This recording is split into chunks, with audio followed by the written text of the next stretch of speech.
hello මුලින්ම මතක් කරන්න ඕන මේක සිංහල වීඩියෝ එකක්. සම්පූර්ණයෙන්ම මේකේ descriptions examples හැම දෙයක්ම සිංහලෙන් තමයි යන්නේ.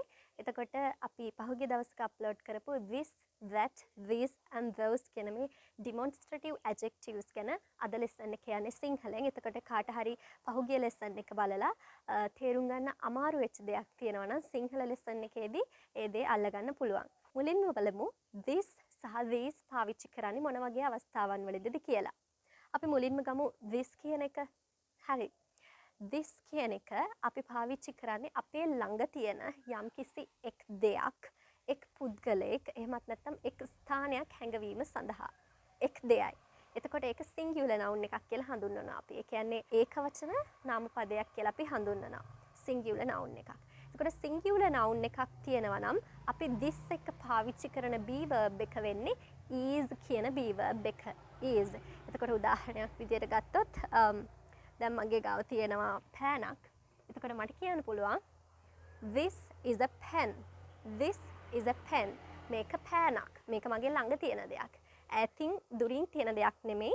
මේක මගේ ළඟ තියෙන දෙයක්. this is a pen. is පාවිච්චි කරලා තියෙනවා a pen කියලා තියෙන නිසා singular noun එකක් නිසා is පාවිච්චි කරලා තියෙනවා this කියන demonstrative adjective එකත් එක්ක. දැන් අපි බලමු මොන වගේ අවස්ථාවන් වලදීද these කියන එක පාවිච්චි කරන්නේ. දැන් උදාහරණයක් විදිහට මම ළඟ තියෙනවා pan දෙකක්. එතකොට මේක බහුවචනයි plural. එකක් නෙමෙයිනේ එකට වැඩිය තියෙනවා. දෙකක් plural.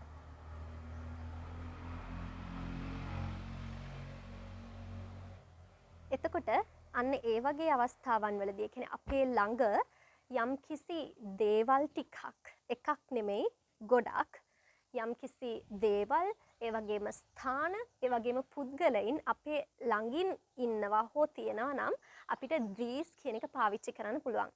එතකොට these කියන එකත් එක්ක අපි පාවිච්චි කරන්නේ plural nouns. pens. මෙතන pan ගොඩක් තියෙනවානේ.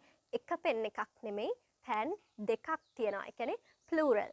එතකොට plural noun එකක් එක්ක අපි හැම වෙලාවෙම පාවිච්චි කරන්නේ are කියන be verb එක. එතකොට අපිට කියන්න පුළුවන් these are pens. these are pens. හරි? එතකොට this is a pen. these are pens. එතකොට this සහ these පාවිච්චි කරන්නේ අපේ ළඟ තියෙන යම්කිසි දේවල් එහෙමත් නැත්නම් පුද්ගලයන් ස්ථාන හැඟවීම සඳහා තමයි this සහ these කියන එක පාවිච්චි කරන්නේ. හරි. දැන් අපි උදාහරණයක් අරගෙන බලමු. බලන්න මම මේ බෝඩ් එකේ ලියලා තියෙන පළවෙනි වාක්‍ය this is a pen. this is a pen. එතකොට අපිට කියන්න පුළුවන් this is a pen. මගේ ළඟනේ තියෙන්නේ මේ pen. a pen එක පෑනයි තියෙන්නේ a pen. so it's singular. නිසා එක singular. නිසා තමයි අපි is කියන be verb එක පාවිච්චි කරලා තියෙන්නේ. this is a pen. this is a pen. මේක පෑනක් වේ. එතකොට අපි කියන්නේ කොහොමද මේක පෑනක් නොවේ. මේක පෑනක් නෙමෙයි. මේක පෑනක් නෙමෙයි. this isn't a pen. එතකොට අපි මේ is වෙනුවට isn't කියන එක අරගෙන තියෙනවා. isn't කියලා කියන්නේ contraction එකක්. is not කියන එක කෙටි කරලා තමයි අපි මේ isn't කියන එක අරන් තියෙන්නේ. is not කියන එකේ contraction එක තමයි isn't කියලා කියන්නේ. ඒ නිසා isn't is the contraction of is not. is not කියන එක කෙටි කරලා isn't ගත්තා. ඒකට ගොඩක් වෙලාවට අපි මේ contraction පාවිච්චි කරන එක ගොඩක් වැදගත් වෙනවා. මොකද native speakers ලා ගොඩක් වෙලාවට මේ contractions, reductions ඒ වගේ දේවල් පාවිච්චි කරනවා. ඉතින් අපිටත් ඕන නම් native කෙනෙක් වගේ කතා කරන මේ contractions පාවිච්චි කරන එක ගොඩක් වැදගත් වෙනවා. ඒ නිසා මම යෝජනා කරනවා is not කියනවට වඩා හරි natural isn't කියලා කියන එක. This isn't a pen. This isn't a pen. අපි දැන් negative sentence එක හැදුවා is වෙනුවට isn't පාවිච්චි කරලා. ඊට පස්සේ අපි බලමු කොහොමද question forms හදන්නේ කියලා. ඒ කියන්නේ ප්‍රශ්නාර්ථ ස්වරූපයක් කොහොමද හදන්නේ කියලා. ඒ කියන්නේ මේක පෑනක්ද කියලා මම අහනවා. ඒක එතකොට positive question එකක්. මම අහන්නේ මේක පෑනක්ද කියලා. එතකොට ඒක positive question එකක් වෙනවා. මේක පෑනක් නෙමෙයිද කියලා මම අහුවොත් තමයි නෙමෙයිද කියලා අහුවොත් තමයි ඒක negative question එකක් වෙන්නේ. අපි මුලින්ම බලමු positive question එකක් කොහොමද හදාගන්නේ කියලා. positive question එකකදී අපි මෙන්න මේ sentence එකේ තියෙන is මුලට ගන්නවා. is this a pen? ඊට පස්සේ අපි බලමු කොහොමද negative question එකක් හදාගන්නේ කියලා. negative question එකක් හදාගද්දී මෙතන isn't තියෙනවා. මෙන්න මේ isn't මුලට ගන්න. isn't this a pen? මම I describe කරන්න. පළවෙනි sentence එක this is a pen. මේක පෑනක්. මේක පෑනක් නෙමෙයි කියලා කියනකොට is වෙනුවට isn't එනවා. This isn't a pen. Is this a pen? ඒක positive question එකක්. මේක පෑනක්ද කියලා අහනවා. Is this a pen? Isn't this a pen? මේක පෑනක් නෙමෙයිද? එතකොට ඒක negative question එක වෙනවා. දැන් අපි බලමු this කියන එක පාවිච්චි කරලා කොහොමද වාක්‍ය ගොඩනගා ගන්න කියලා. ඒකට මම කිව්වා අපි this පාවිච්චි කරන්නේ අපි ළඟ තියෙන දේවල් පුද්ගලයන් එහෙමත් නැත්නම් ස්ථාන හැඳින්වීම සඳහා තමයි this කියන එක පාවිච්චි කරනවා කියලා කිව්වේ. එතකොට this කියන එක පාවිච්චි කරන්නේ බහුවචන නාම පදයක් තියෙනකොට. ඒ කියන්නේ pens එක පෑනක් නෙමෙයි පෑන් ගොඩක් තියෙන්න ඕන. Taman ළඟ. ඒ කියන්නේ ඈතිනුත් නෙමෙයි Taman ළඟින් මේක තියෙන්න ඕන. ඒ දේවල් ටික මත නැත්නම් මේ පුද්ගලයන් ටික ස්ථාන ටික Tamanගේ ළඟින් තියෙන්න ඕන. දැන් මගේ ළඟ පෑන් දෙකක් තියෙනවා. එකක් නෙමෙයි දෙකක් තියෙනවා. එතකොට ඒක plural. singular නෙමෙයි. plural වෙනකොට තමයි අපි these කියන එක පාවිච්චි කරන්නේ. ඒ වගේම plural දුන ගමන්ම අපි are කියන be verb එක පාවිච්චි කරනවා. These are pens. අපි එතකොට සිංහලෙන් එක කියන්නේ මේවා පෑන් වේ. මේවා පෑන්. These are pens. එතකොට මේවා පෑන් නෙමෙයි. මේවා පෑන් නෙමෙයි කියලා කියන්නේ කොහොමද? මේ are වෙනුවට අපි ගන්නවා are not කියන එක කෙටි කරලා aren't කියලා අරගෙන තියෙනවා. එතකොට aren't කියලා කියන්නේ contraction එකක්. එතකොට අපිට කියන්න පුළුවන් these aren't pens. මේවා පෑන් නෙමෙයි. එතකොට ඒක negative sentence එකක් වෙලා නෙමෙයි. එතකොට කොහොමද අපි positive question එකක් හදන්නේ? අපි this is a pen කියද්දි ඒකේ positive question එක හදද්දි is මුලට ගත්තා. එතකොට is this a pen උනා. එහෙනම් මේකෙදිත් අපි මුලට ගන්නේ are. are මුලට ගන්න positive question එක හදද්දි. Are these pens? Are these pens? ඊට පස්සේ negative question එක හදද්දි. ඒ කියන්නේ දැන් positive question එකේ සිංහල meaning එක අපි ගත්තොත් මේවා පෑන්ද? මේවා පෑන්ද කියලා අපි අහනවා. එතකොට are these pens කියලා කියන්න පුළුවන්. එතකොට මේවා පෑන් නෙමෙයිද කියලා අහුවොත් ඒක negative question එකක් වෙනවා.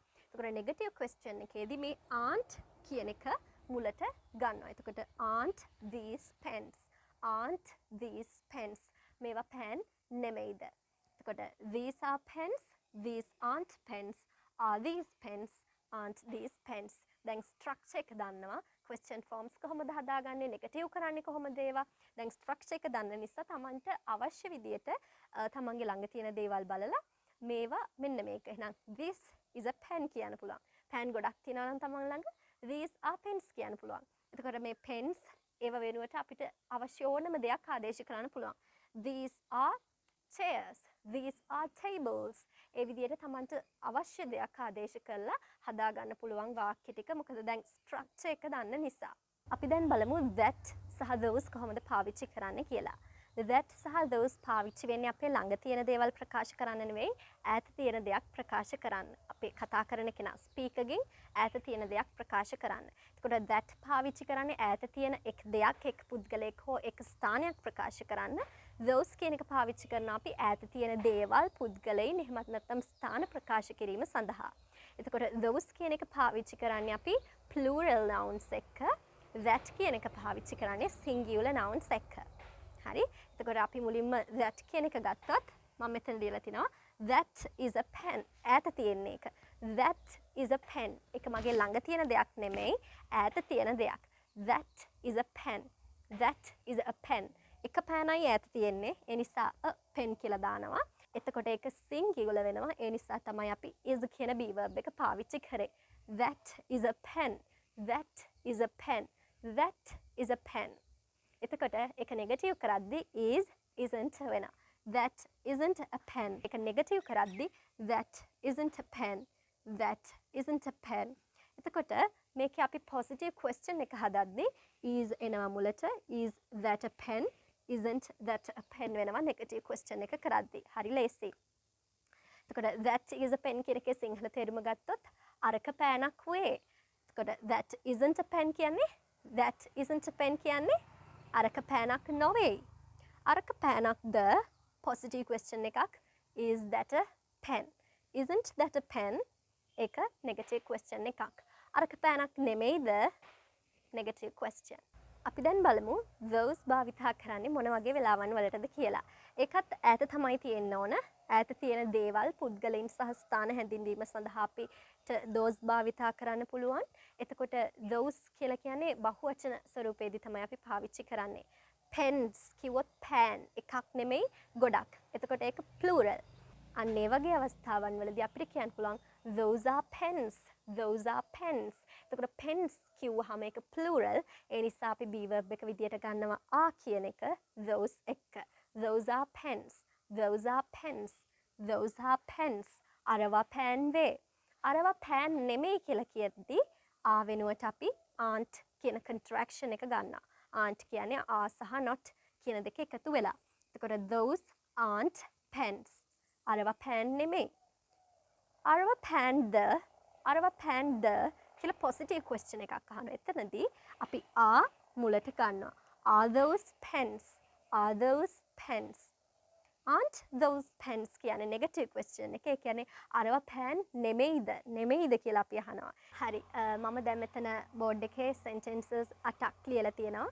අපි බලමු කොහොමද මේවා negatives කරලා question forms හදන්නේ කියලා.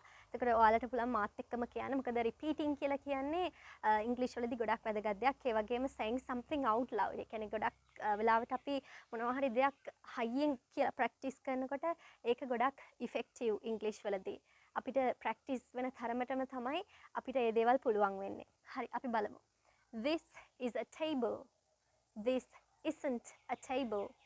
Is this a table? Isn't this a table? This is a chair. This isn't a chair. Is this a chair? Isn't this a chair? These are tables. These aren't tables. Are these tables? Aren't these tables? These are chairs. These aren't chairs. Are these chairs? Aren't these chairs? That is a tree. That is a tree. That isn't a tree. Is that a tree? Isn't that a tree? That is a flower. That isn't a flower.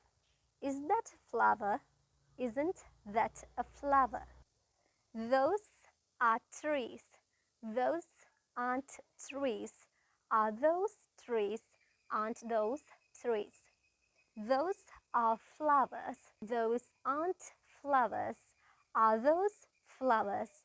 Aren't those flowers? ඉතින් මේ විදිහට practice කරන්න පුළුවන්. ඔයාලට අවශ්‍ය වචනයක් මේ වෙනුවට ආදේශ කරගෙන අවශ්‍ය විදිහට ප්‍රැක්ටිස් කරන්න පුළුවන්. එතකොට මෙහෙම ප්‍රැක්ටිස් කරද්දී මුලින්ම this is a table එක වාක්‍යයක් ගන්න. ඒ වාක්‍ය නෙගටිව් කරන්න. question forms හදන්න මේ විදිහට. This is a table. This isn't a table. Is this a table? Isn't this a table? ඊගාව පාර කියද්දී ඊට වඩා ටිකක් වේගෙන් කියන්න පුරුදු වෙන්න. This is a table. This isn't a table. Is this a table? Isn't this a table? ඔය විදිහට හැකිතරම් වේගෙන් කරන්න පුරුදු වෙන්න. එතකොට අපිට ස්පීඩ් එක හැදෙනවා. අපිට ඉංග්‍රීසි කතා කරන්න පුළුවන් කියලා නිකන් ඇඟට දැනෙන විදිහට වේගකින් මේ දේවල් පුරුදු වෙන්න. ප්‍රැක්ටිස් කරන්න පුරුදු වෙන්න. හරි. ඊගාව පාරදී එතකොට ඊට වඩා වේගෙන් කියන්න ප්‍රැක්ටිස් කරන්න. එතකොට අපිට දැනෙනවා ඉංග්‍රීසි අපිට පුළුවන් කියලා. එතකොට මේ විදිහට ප්‍රැක්ටිස් කරගෙන යනකොට අපිට ඉංග්‍රීසි කතා කරනවා කියන එක ගොඩක් ලොකු දෙයක් නෙමෙයි. ඒ නිසා ප්‍රැක්ටිස් එක තමයි තියෙන්නම ඕන. හරි. මම පොඩ්ඩක් හිතුවා අපිට මේ ලෙසන් එකේදී හම්බ වෙච්ච වචන සහ වාක්‍ය වලින් පොඩ්ඩක් ප්‍රොනන්සියේෂන් පැත්තට යන්න හේතුව තමයි මොකද අපි ෆොරිනර්ස්ලත් එක්ක කතා කරද්දී අපේ ඇක්සන්ට් එක සමහර ලාවට යාලට නොතේරෙන්න පුළුවන්. එයාලගේ ඇක්සන්ට් එක අපිට ෆාස්ට් කියලා හිතෙන්නේ අපිට ඒ ඇක්සන්ට් එක තේරෙන්නේ නැති නිසා. කියන්නේ ප්‍රොනන්සියේෂන් කියන්නේ ගොඩක් වැදගත් දෙයක්. මම පොඩ්ඩක් මෙතෙන්දී අපිට දැන් අද හම්බ වෙච්ච වචන වලින් සහ වාක්‍ය දෙක තුනක් අරගෙන ප්‍රොනන්සියේෂන් ඒවයි ප්‍රොනන්සියේෂන් කියලා දෙනවා. ඊට අමතරව ඉදිරියේදී වෙනමම ප්‍රොනන්සියේෂන් ලෙසන්ස් channel එකට වැටෙයි. ඒවත් බලන්න. හරි. අපි බලමු මෙතන අපේ demonstrative adjectives ටික තියෙනවා. This, that, these and those කියන හතර තියෙනවා. එතකොට මේවයි අපිට සමානකමක් දකින්න පුළුවන්. මේ හැම එකක්ම th sound එකෙන් තමයි පටන් අරන් තියෙන්නේ. එතකොට th sound එක pronounce කරද්දී පුංචි දෙයක් තියෙනවා. අපිට pronounce කරන විදිහක් තියෙනවා. අපේ tongue දිව මේ teeth අතර රඳවගෙන තියාගන්න ඕන. ගොඩාක් දිව එළියට අදින්නේ නැහැ. සාමාන්‍ය ප්‍රමාණයට දිව එළියට ඇදලා දත් අතර රඳවගෙන තමයි දිව තියෙන්න ඕන. ඊට පස්සේ අපේ ඇතුලේ තියෙන වාතය පොඩි vibration sound එකක් එක්ක එළියට දානවා. හරියට මෙන්න මේ වගේ sound එකක් තමයි එන්නේ. හරි. දිව දත් අතර රඳවගෙන ඉන්න ඕන. right. පොඩි vibration sound එකක් එක්ක තමයි th sound එක අපි produce කරන්නේ. එතකොට this, this, that, these, those. හරි. එතකොට මේ th sound එකෙත් අපිට කොටස් දෙකක් හම්බෙනවා, voiced th sound එකක් සහ unvoiced th sound එකක්. එතකොට මේවා අපිට pronounce කරන්න පුළුවන් අපි දැන් කතා කරපු vibrate එකත් එක්ක, ඒ කියන්නේ voiced th sound එකක් එක්ක. සමහර වචන තියෙනවා unvoiced th sound එකක් තමයි ඒවයි තියෙන්නේ. එතකොට අපි ගත්තොත් with කියන වචනය, WITH කියන වචනය with කියද්දී අපි voiced th sound එකක් නෙවෙයි පාවිච්චි කරන්නේ, unvoiced th sound එකක්. එතකොට අපි with කියන එක pronounce කරද්දී අර vibration එකක් එක්ක පාවිච්චි කරන්නේ නැහැ th sound එක. ඒ කියන්නේ with කියලා කියන්නේ නැහැ. with නිකම්ම අපේ ඇතුලේ තියෙන ඒ එක දත් අතරින් එළියට යන්න ඉඩ හරින්න ඕන. with vibration එකක් එන්නේ නැහැ. with th sound එකෙත් ඒ විදිහට voiced සහ unvoiced th sound කියලා හැදෙනවා කොටස් දෙකක්. එතකොට මේ this, these, that, those කියන වචන අපි th sound එක pronounce කරද්දී අර voiced එකක් එක්ක, කියන්නේ ටිකක් vibration එකක් වගේ එකක් එක්ක තමයි අපි pronounce කරන්නේ. හරි. එතකොට කාට හරි අවශ්‍ය නම් th sound එකේ වෙනම pronunciation lesson එකක් comment එකක් දාන්න පහලින්. අපි pronunciation lesson එකක් th sound එකට වෙනමම දෙන්නම්. හරි. එතකොට මම මෙතන තව වාක්‍ය දෙකක් ලියලා තියෙනවා. This is a table. මෙතන මෙන්න මේ is කියන be verb එක. අපි එක is කියලා තමයි ගොඩක් වෙලාවට ශ්‍රී ලංකන් අය pronounce කරන්නේ is කියලා කියනවා. හරි කැතයි. හරි. එතකොට is කියනවට වඩා හරි native-ලා කතා කරද්දී is කියලා තමයි යාලා කියන්නේ. is z sound එකක් මෙතනට ආදේශ වෙනවා වගේ එකක් වෙනවා. is this is a table. This is a table. එතකොට මෙතන this කියද්දී අවසන් වෙන්නේ consonant sound එකකින්. s letter එක කියන්නේ consonant letter එකක් නේ. ඒ කියන්නේ consonant sound එකක් එතන තියෙන්නේ. ඒ වගේම මෙතන ඊළඟ word එක is කියද්දී i කියනකොට ඒක vowel sound එකක්. එතකොට එක වචනයක අවසාන අකුර කියන්නේ අවසාන sound එක consonant sound එකක් වෙලා ඊගාව වචනේ පළවෙනි අකුරෙන් produce වෙන sound එක vowel sound එකක් නම් අපිට මෙන්න මේ දෙක link කරන්න පුළුවන්, connect කරන්න පුළුවන්. එතකොට කොහොමද කියන්නේ? This is a table. This is a table. එතකොට හරියට නිකන් sis කියලා තමයි කියවෙන්නේ. SIS sis එකට කියවෙන්නේ. මෙතනත් ඒ වගේ එකක් වෙන්නේ. These කියද්දි these කියනකොට s ඒ කියන්නේ consonant sound එකකින් තමයි අවසන් වෙලා තියෙන්නේ. එතකොට අපිට පුළුවන් මේ s sound එකත් එක්ක මේ ඒ කියන්නේ vowel sound එකක්. ඒ letter එක තියෙනවා කියන්නේ vowel sound එකක්. කියද්දි ඒක vowel sound එකක් නේ. එතකොට consonant sound එකයි vowel sound එකයි link වෙනවා. connect වෙනවා. එතකොට these are tables. These are tables. These are tables. Consonant to vowel linking කියලා මේකට කියනවා. Connected speech කියලා කියනවා. Foreigners ලා understand කරගන්න නම් අපිට මේ connected speech කියන එක ගොඩක් වැදගත් වෙනවා. ඉතින් මෙහෙම consonant to vowel linking එකක් තියෙනවා. ඊට අමතරව vowel to vowel සහ consonant to consonant කියලා වෙනම linking තියෙනවා. ඉතින් pronunciation ගැන කවුරු හරි ආසාවෙන් ඉන්නවා නම් ඒක ගන්න comment එකක් දාන්න. අපි ඉදිරියේදී ඒ lesson දාන්න බලාපොරොත්තු වෙන්න ඉන්නවා. හරි. අද lesson එකට මේ ටික තමයි තියෙන්නේ. ඉතින් practice කරන්න හැකි තරම් ගෙදරින් මේ sentence Tamanට හදා ගන්න පුළුවන්. ඒවා හදලා negative කරන්න, question forms හදන්න, practice කරන්න. ඒ වගේම this, that, this and those පාවිච්චි කරලා comment section එකේ comment කරන්න. තමන්ගේ වාක්‍ය හදලා එතකොට අපිට බලා ගන්න පුළුවන් ඔයාලට lesson එක හරියට තේරුණාද නැද්ද කියලා. හරි. එහෙනම් ඊළඟ lesson එකෙන් හමු වෙමු. bye.